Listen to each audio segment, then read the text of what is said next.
The reason why I'm doing this interview program is that we have been doing so many things in temple. We have been doing so many things in Brazil has been actively, actively working everywhere. Not only in Portland, also in Nepal and in Hong Kong and in China and in New Zealand. No, New Zealand, right? New Zealand and some other place. So we are trying to promote the Nepalese Buddhism. So that means particularly it comes to the people of Kathmandu. So Kathmandu used to be known as the Nepal Mandala. So from that Nepal Mandala, now the big Nepal is created in 1767. So before that, it was only Kathmandu Valley. And that was the only Nepal. Now it is a bigger Nepal. So the people are from Kathmandu Valley are the main people are the Newah people. So because the Newah people was kind of invaded by the people from the other side, of the country, for example, from West, and then from they wanted to give some kind of their own, their own rule. So that's why the Newar people are kind of like a squeeze in between their culture and also our culture. So that means in Kathmandu Valley, when you go over there, you will see so many temples, so many viharas, so many shrines. But those are not very in a good condition. Many main vihars are okay, but there are several vihars. Those are not in a good condition. So we wanted to promote the Newar traditional Buddhism, and which is we call Newah Buddhism. So that's why we wanted to promote the Newah Buddhism, not only in Nepal, also around the world. So thank you for joining and listening to Brazil's lecture and this chanting and everything. So this is very good for you to know what is Newah Buddhism means. And last week, I have talked to two people, Stacy and also Matt, and their view was very unique. What I learned from them that I never heard from other people. So that means I really appreciate. With your permission, we would like to put that clip into YouTube so that we can spread out. We can spread out. So if that is okay with Matt and also with Stacy, is that okay to put in YouTube, spread out the words? Because I listen everything. It's so perfect. This is what I want to. This is what we want to hear from. That's why, with your permission, we would like to post in our Brazil's website and also in Facebook. Is that okay or no? I want to hear from Matt and Stacy. That's okay. Yeah, it's fine with me, Daya. I give my consent. Okay, thank you. So without asking consent, we cannot do that. This is the rule of rule of the law, right? So that's why we're not. Okay, today we have invited two people. One is Gabe, and other one is Tina. So Tina Ho and Gabe, I would like to ask first to Gabe, because Gabe is from here, in a local. He has been involved with the PR for I don't know how many years, but we will hear from him. So please go ahead and unmute, Gabe. Hello, my name is Gabriel. Other will be mute. All other will be mute, and then he's gonna be on mute. So I'm particularly asking you the special question to you that as I asked to the other people from the last time. So please introduce yourself, showing where you are from, and then how long you have been in Portland, and then how you are connected with the Nitya Mandala Mahavihara or with Brazil. So how did you learn from him?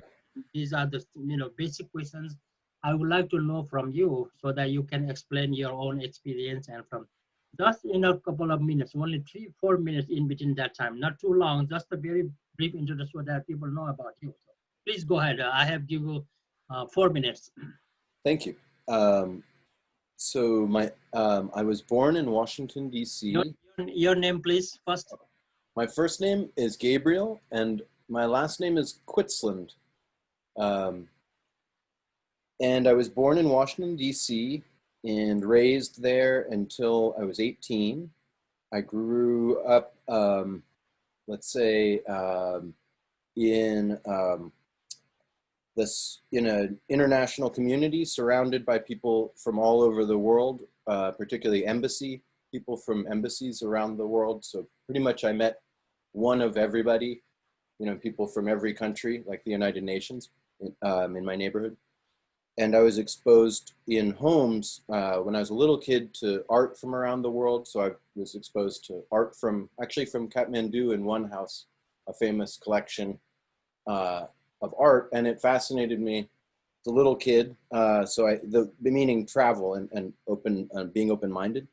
I left Washington, D.C. to come to Portland in 1992, so about 30 years ago, to study the history of religion. And I was interested at Reed College as an undergraduate. And I grew up in a Buddhist household in the sense that my mother was an advanced practitioner who was very discreet and practiced, I would say, privately, but in a daily practice that was very dedicated, but also very personal, and she didn't really talk about it. So so I'm very familiar with growing up with Buddhist values, but also not wearing it openly on my sleeve. And also my mother, I guess I took a bodhisattva vow with her in 1996 when we had a Dharma talk in our living room where we were visited by Lama Norla Rinpoche, who's since retired. But,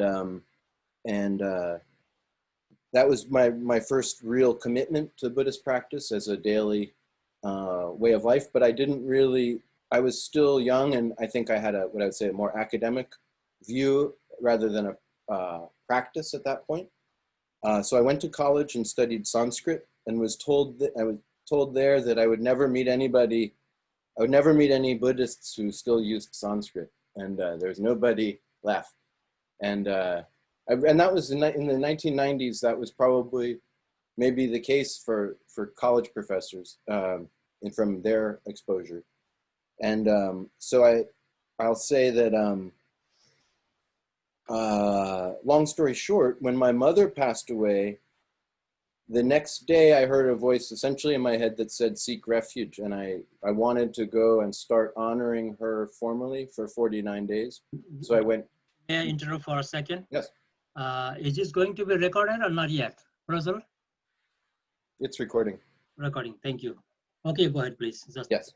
So that's when I discovered the Narita Mandala Mahavihara, and I asked a friend if they knew a temple I could go and make offerings for 49 days. I wanted to find a place to observe mourning process for my mother for at least 49 days. And that's when I was introduced to the Vihara, and I visited at the 7-day mark, at the 49-day mark, and the 100-day mark. And over the course of that first 100 days of observing a mourning process, I was really introduced to what I would call the pure source, for me, a practice that suits me because it involves singing, dancing, and a more authentic, less New Age approach to Buddhism. A more traditional approach that's not,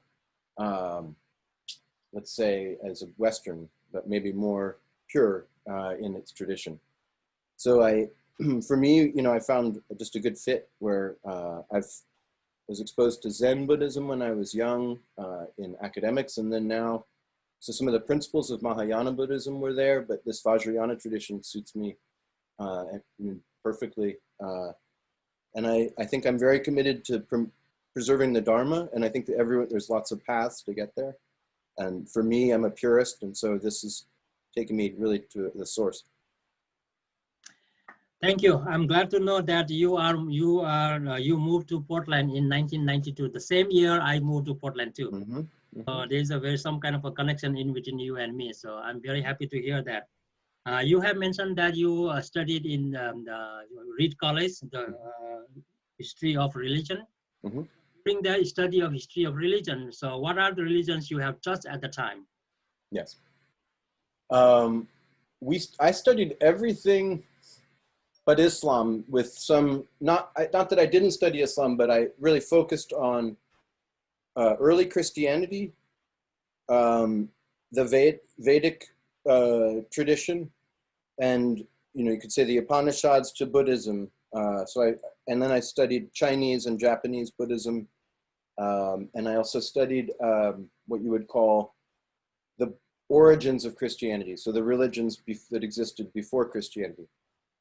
And what I will say is we approached it not as comparative religion, but as linguists, where you were supposed to find a text and translate it yourself and go in deep and not just take someone else's word for the meaning, but to look at anthropological history and not just dogma, but look at the art, the culture, the whole picture, and put everything in context.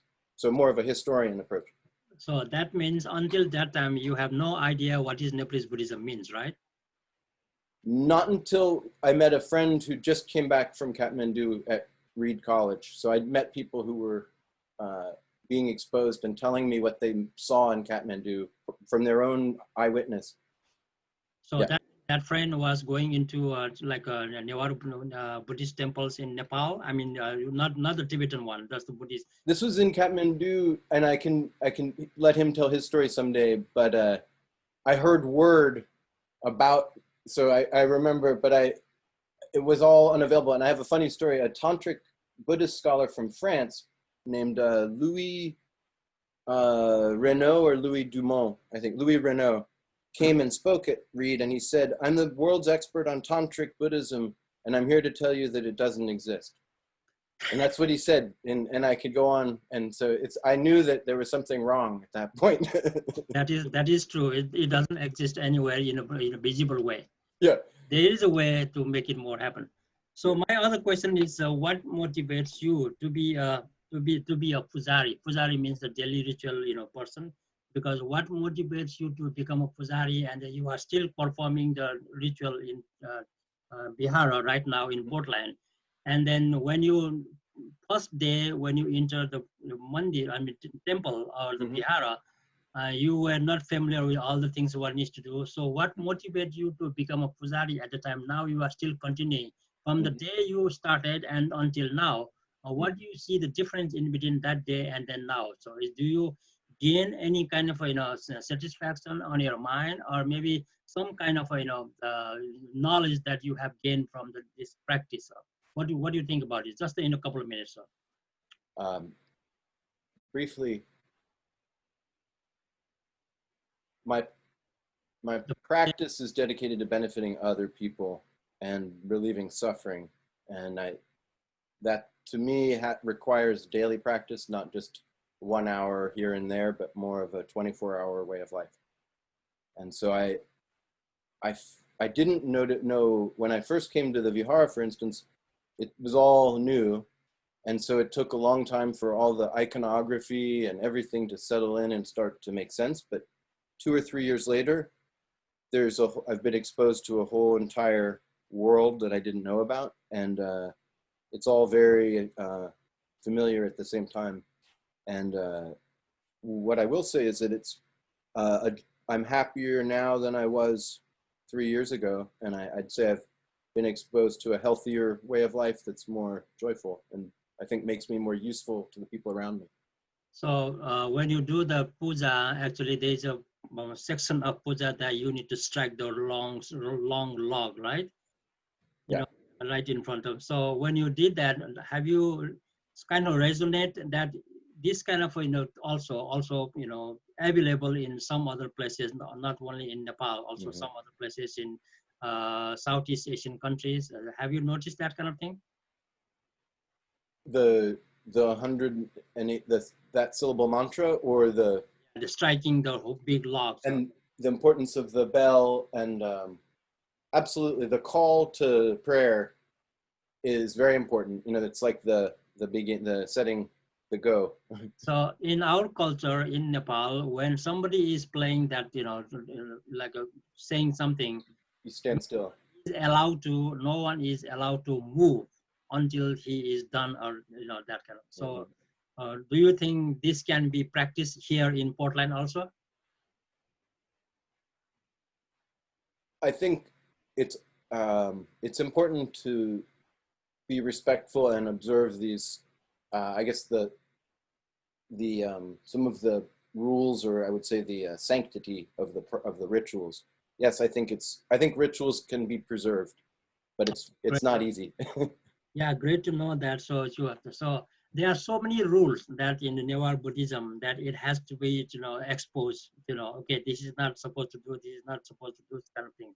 So being in a Western country, sometimes the rules are not really easy to follow, but sometimes you may have to break the rules, but you are still practicing that. So do you think that the Newah Buddhism is very, very difficult to maintain, or very, very difficult to follow? Do you think from that perspective, maybe it may not happen, or maybe it is not easy for you, or maybe not easy for the other people?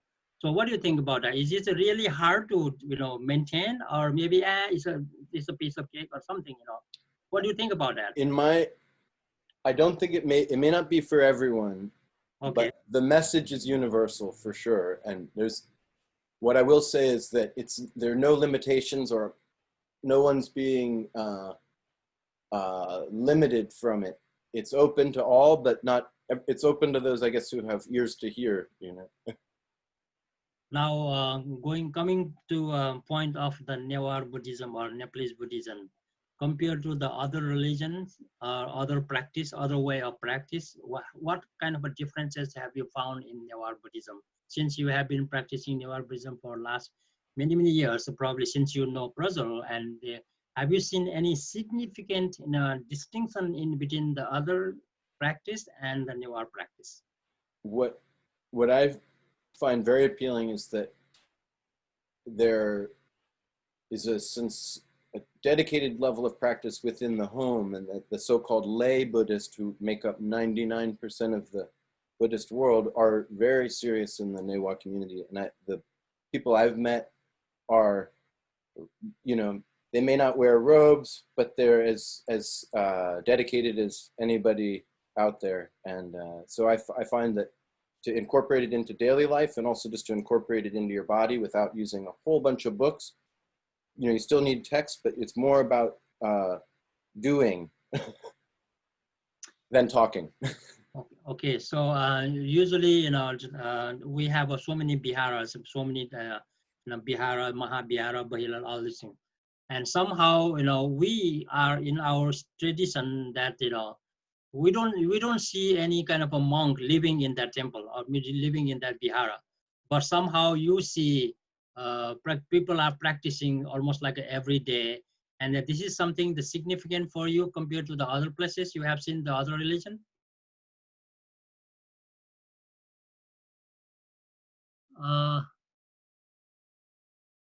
I lost you.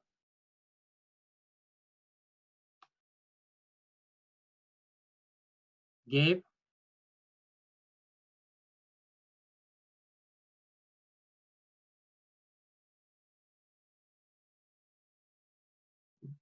Gabe Talauna. He really disappeared. Maybe you can do Tina now.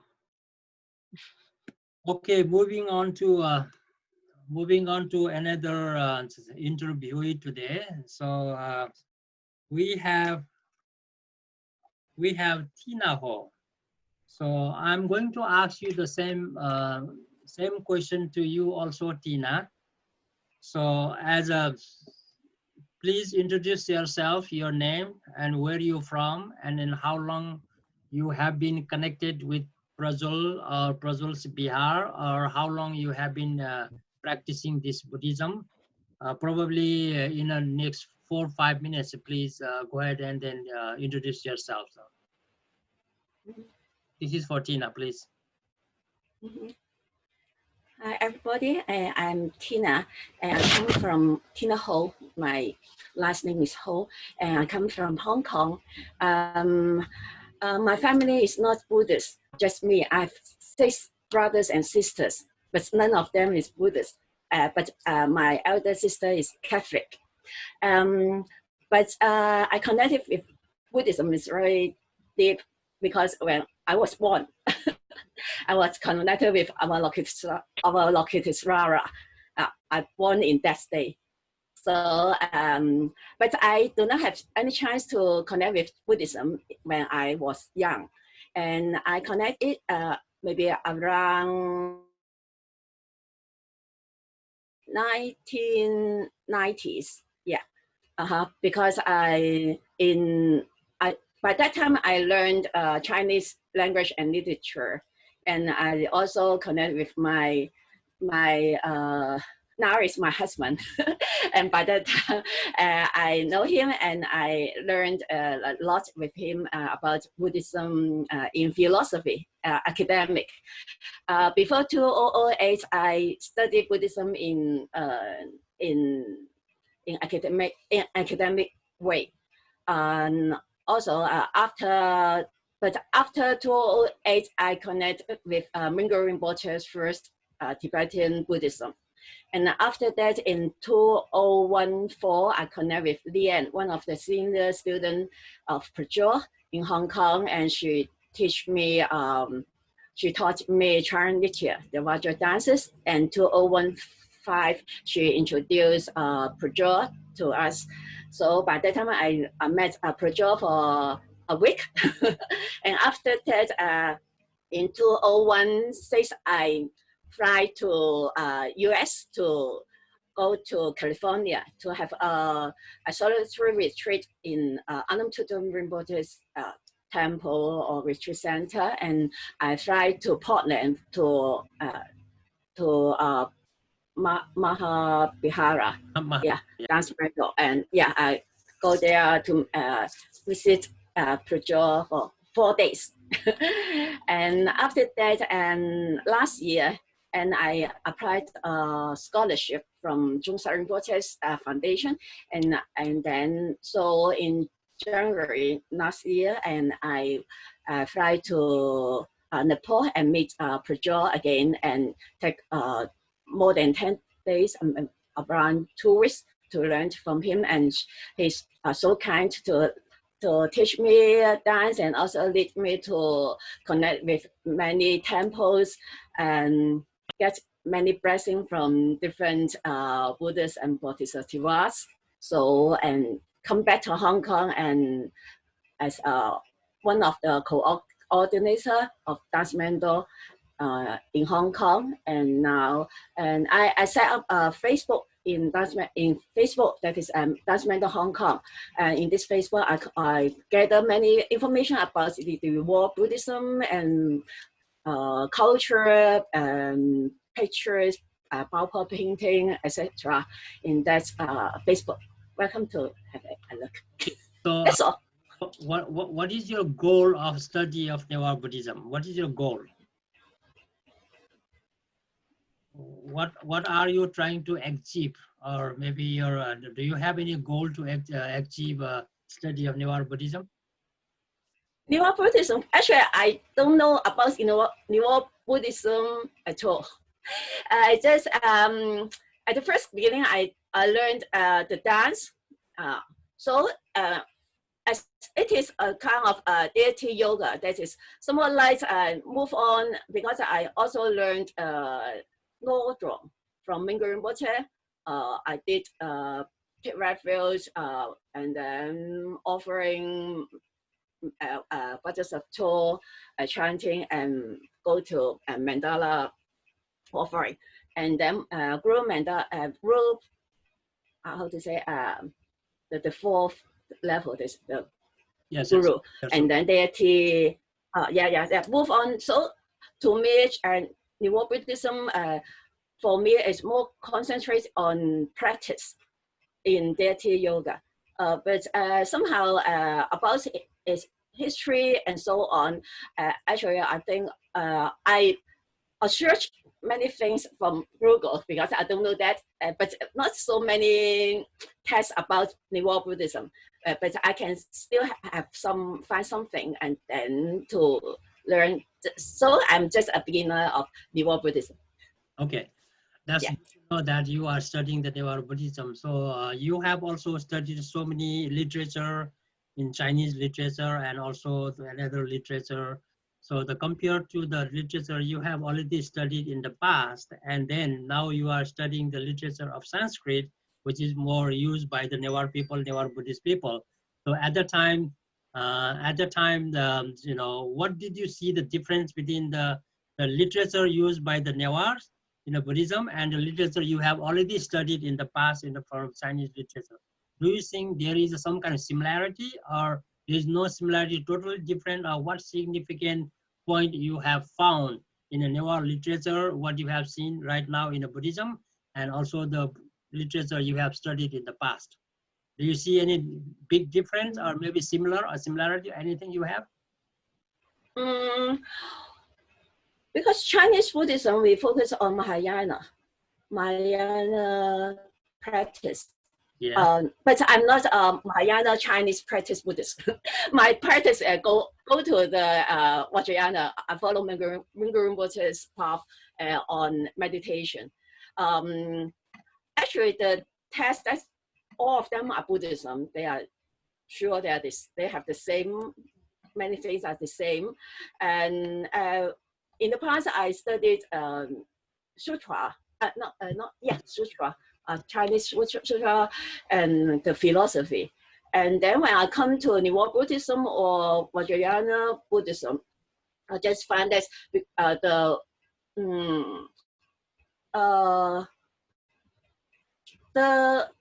all the meaning already in the sutra, and we just, the means are different. Yeah, the means in Newah Buddhism or Vajrayana Buddhism, there's more focus on the deities, how to practice, to practice. We are the Buddha, we are the Bodhisattvas. Yeah, there's more connect with the feeling, the awareness to be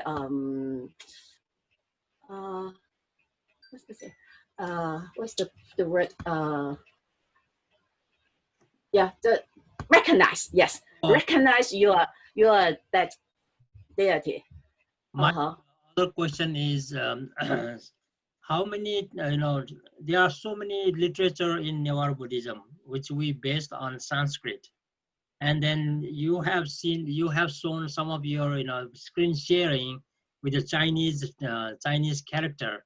So those things are, have you seen all the Newar traditional books, traditional text been translated into Chinese, or there are only few of them are translated?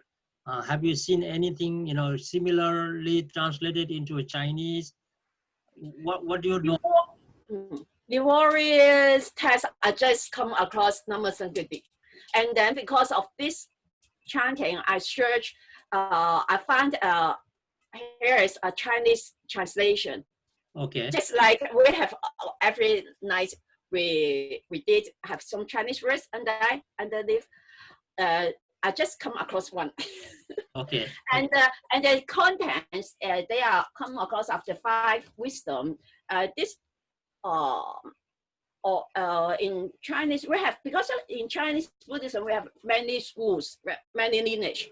And right. One of them, they have some 5 wisdom, they say 4 wisdom, I think.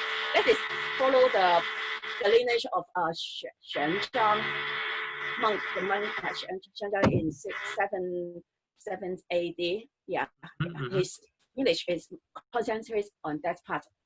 So we have some, they're not the same, but we can more easy to connect with Newah Buddhism on this part, 5 wisdoms between Chinese Buddhism and the Newah Buddhism. Written any articles on Newar Buddhism yet? Have you written any articles?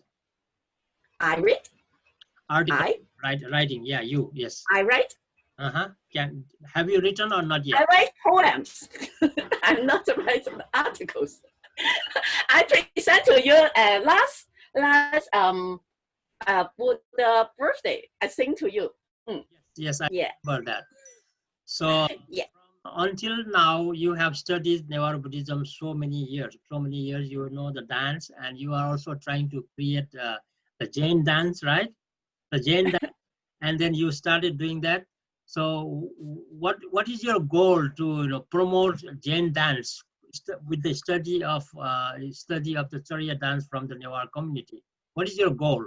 Are you seeing that oh, this Zen dance is very similar with the chariot dance from Nepal, or maybe you have something to create a new one, or what is your goal? What are you trying to achieve? What are you trying to do? Okay. So in a 1 minute, that's also very briefly. First of all, because I think I am not allowed to train people on Chara. But because last week we have a center, and I found what things I can do. So I to me in my heart modify something about from the Chinese teacher and come to the Zen dance. Zen dance is not what is Zen. That's just because of the meaning of Zen, that is somewhat like be present.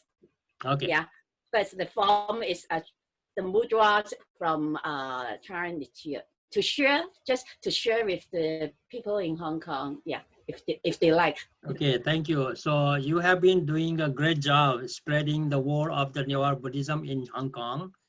And then hopefully you, I would like to wish you very good luck for, making a team for you to achieve your goal. So, and also with the learning from Brazil. So my last question for you is to, do you think you will be able to establish a similar kind of a vihara or similar kind of vihara in Hong Kong compared to what we have in Portland? Small vihara, Newah style small vihara in Hong Kong. Do you think you will be able to do that in the future? I'm not ready. Not ready. Yeah. Okay. Yeah. Step by step, see the cause and condition. Yeah. Follow the flow. This is all I have right now. Thank you very much for giving me a time. So definitely we will talk more about it. And then thank you. Now the Gabriel is back. Hello, Gabe. Somehow we lost you in a few minutes ago. So I apologize. I didn't mean to be rude. I had to plug back in. I'm sorry. okay. So what you were saying, do you want to continue, or maybe we can put together later on? So because I'm happy to finish the question, if you want to wrap it up, that's your call. Thank you. Yeah. Okay. So what you were saying earlier was not complete. So would you like to complete what you were saying earlier? Yes, please. Yes. Please. I think, what was the question? Can you repeat the last question, and I'll be happy to pick up. Last question we were having about, I think this is about coming to the Nepal Mandala Mahavihara and learning so many things and study so many religions, these things. So what you see the difference in between the religion you have already studied and also in Newah Buddhism? That was the question we were focusing on. So the significant difference between the Newah and the other, religious practice. So that's where you were, and then you we just got cut off. So. Well, I can say that this is the first time I've had a daily practice for several years in a row, or now let's say 2 years of committed practice, and I can say that I don't want to say anything negative about any other religions, but I would, or paths perhaps, because I don't see this really technically. I think this is even maybe perhaps bigger than religion. It's a richer culture than just a religious view. It has art, song, dance, which is all mixed together with spirituality and Buddhism. So I think what I see is what I can relate to personally is I come from a rich culture that was suppressed and kicked and moved around and kept underground personally. So I can relate to, in my family, the experience of having generations keep a tradition going privately and keeping the candle lit, and keeping it in the home and doing it as a keeping traditions going. So this to me is essentially, really keeping a tradition in my family going. So to me, as an academic, it's perhaps going back to the linguistic source, but as a person, it's just a way to, or as a Buddhist, a way to practice in a daily way. But if you want, I don't want to get too specific about what I've learned because it's all, how do I put it? You can't really kind of describe the whole Newah way of life or the Buddhist way of life. And I don't know much, I'm no expert. I'm only exposed to a very limited view. In someday in the future, you will be able to do some lecturing if it is possible. I mean, like, since you have learned so much from 1992 to until now, you have learned so much compared to all the religion and the Newah Buddhism. If it's possible for me to continue, I've been on this path since the 1990s, and who knows what is next, but if I have any say in it, I'd like to continue. And I come from, my father was a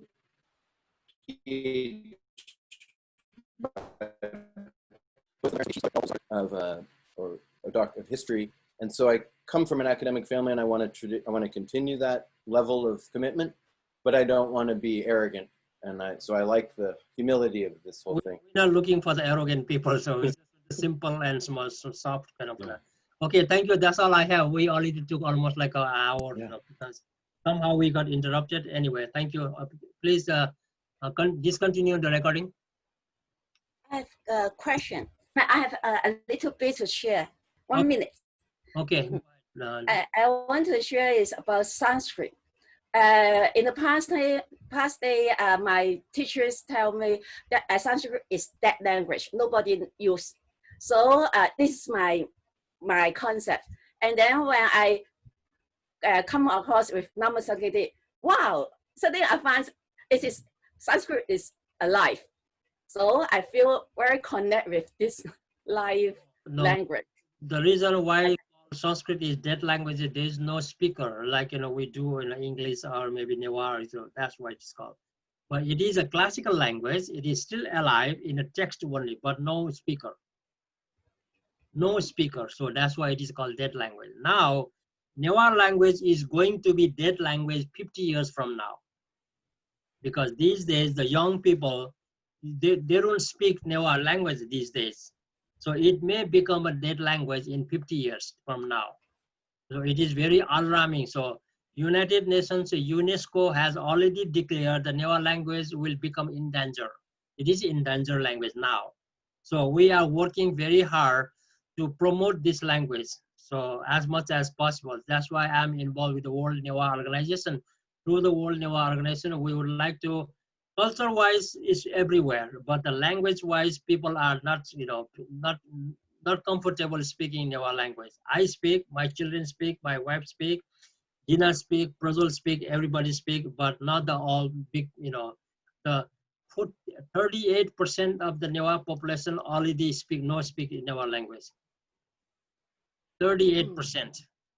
So we have left over only 68% left, 62% left. And then it is rising. So we are worried about to keep this language. Someday, maybe Newah language become a dead language. That's why, we want to, if you are wanting to study the Newah language, people are, available to teach you. Their text is available. Okay, thank you. I think we took a little bit extra time.